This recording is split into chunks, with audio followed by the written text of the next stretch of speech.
కనకదుర్గ ఆలయాన్ని దర్శించేటటువంటి భక్తులంతా ఆ తల్లికి చక్కటి గాజులను సమర్పించేటటువంటి ఆచారం నాటి నుండి నేటికి ఉంది.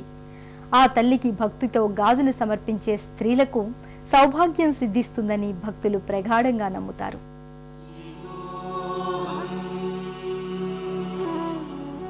శిలాశాసనాల్లో ఇక్కడున్నటువంటి కథల రీత్యా బ్రహ్మదేవుడు ఇంద్రకీలాద్రి పర్వతంపై చక్కటి శివలింగాన్ని ప్రతిష్ఠ చేశాడని చెప్తారు. మల్లెపూలతోటి అర్చించిన కారణంగా ఈ విజయవాడలో అమ్మవారి యొక్క దేవాలయంలో వెలసినటువంటి ఆ స్వామి మల్లేశ్వర స్వామిగా నేటికి అభిషేకార్చనలు పొందుతున్నాడు. వివిధ రకాలైన పూజలను అందుకుంటున్నాడు. స్వామివారికి వామపక్షాన ఉండవలసినటువంటి కనకదుర్గమ్మ దక్షిణం వైపుగా ఉండి ఎంతో మహిమాన్వితమైనటువంటి శక్తురాలై ఉంది. పాశుపతాస్త్రం కోసం ఆనాడు అర్జునుడు ఈ యొక్క పర్వతం మీదే తీవ్రమైన తపస్సు చేశాడు. వేటగాడి రూపంలో ఉన్నటువంటి పరమశివునితో పోరాడి ఆ యొక్క పాశుపతాస్త్రాన్ని సాధించాడు అర్జునుడు. ఆది శంకరాచార్యులు సాక్షాత్తు ఈ ప్రాంతానికి వచ్చేంతవరకు కూడాను ఇక్కడ ఉన్నటువంటి శక్తి స్థలంలో జంతువధలు చాలా జరుగుతూ ఉండేవి. శంకరుల వారు దేవి యొక్క ఉగ్ర రూపాన్ని శమింపచేయడం కోసం దేవాలయంలో శ్రీచక్రాన్ని ప్రతిష్టాపన చేసి అమ్మవారిని శాంతింపచేశారని ఒక కథనం. ఆనాటి నుంచి బలులు పోయి కుంకుమార్చనలు మాత్రం జరుగుతున్నాయి. ఓం మత్తే భవక్త్ర షడ్వక్త్ర వత్సలాయై నమః.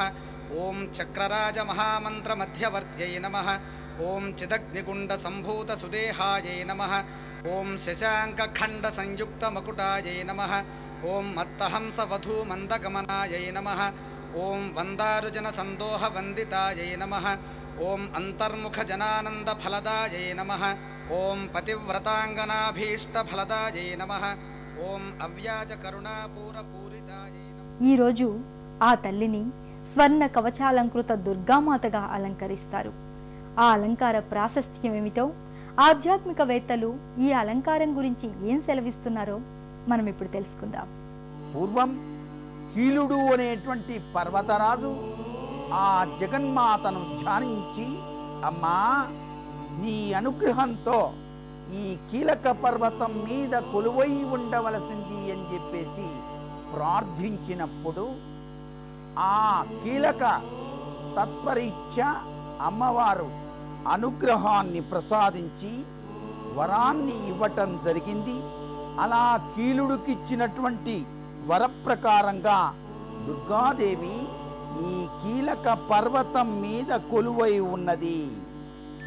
దగత్తకాయమానంగా బంగారపు కాంతితో ప్రకాశిస్తూ శ్రీ కనకదుర్గగా తల్లి వెలసింది. ఇలా కీల పర్వతం మీద వెలసినటువంటి ఆ తల్లి దుర్గమ్మను నిత్యము కూడాను ఇంద్రాది దేవతలందరూ కూడాను చక్కగా వచ్చి అర్చించుకుంటూ ఉన్నారు. కాబట్టే ఆనాటి నుంచి ఈ కీల పర్వతమే ఇంద్రకీల పర్వతంగా పేరు పొందింది అన్నమాట.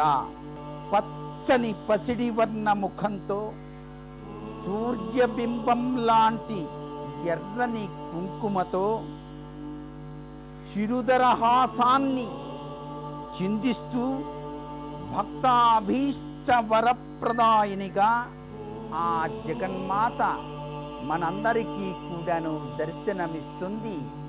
అందుకే ఆ తల్లిని, ఆ కనకదుర్గా దేవిని కనకవర్షం కురిపించిందిట విజయవాడ నగరంలో ఆ తల్లి ఒకానొకప్పుడు.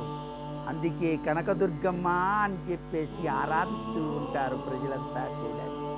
కనకధరాస్తవాన్ని ఆనాడు ఆదిశంకరాచార్యుల వారు చక్కగా పఠిస్తే ఆ లక్ష్మీదేవి తన యొక్క అనుగ్రహాన్ని ఏ విధంగా ప్రసాదించిందో ఇక్కడ కూడాను కనకదుర్గ కనకవర్షాన్ని కురిపించినటువంటి అద్భుత సంఘటన కూడాను మనకు గుర్తుకొస్తుంది అన్నమాట.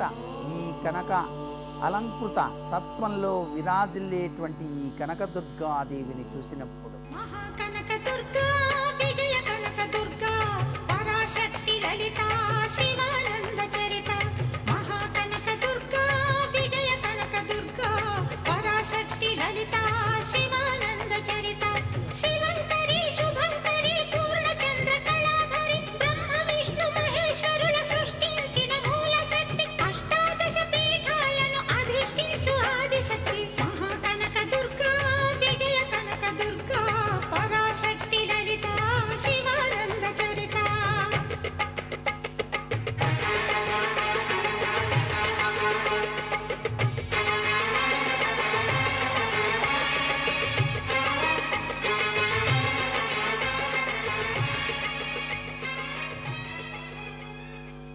కోరిన వరాలిచ్చే కొండంత దేవత శ్రీ కనకదుర్గామాత. ఆ తల్లి కరుణాకటాక్ష వీక్షణాలు ఈ శరన్నవరాత్రుల సందర్భంగా అందరి మీద ఉండాలని ఆకాంక్షిస్తూ సెలవు. మరి నమస్కారం.